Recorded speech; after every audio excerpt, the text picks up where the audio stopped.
Last night we had to take Winston to the emergency room because we went on a walk, we were back home, and like 2 hours later, Winston started having a super weird allergic reaction that was all around his face. And that it was around his face and his eyes started swelling up really intensely. We were like, why don't we just go to CVS, buy some Benadryl, and then go from there. By the time I got out of CVS, Winston's eye was almost shut. The other one was starting to get there.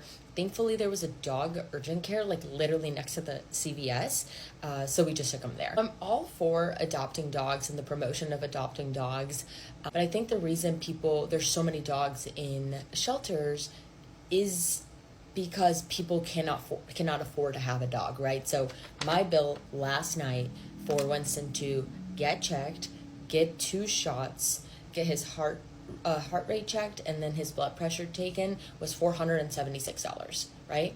So like I can afford that. So that's why I have a dog.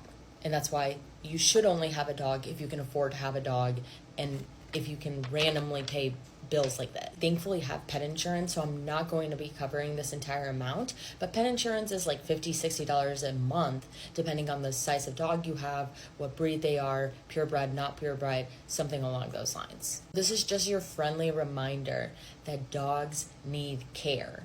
They're fun, they're lovely, you can buy them toys, but dogs are expensive, so don't get a dog that you might not be able to afford and then you're going to have to give them back to the shelter where they're not going to live a happy life. And let me just say, I thought this bill was going to be double. Urgent care, any emergency room for vets, it's usually at least around $1,000.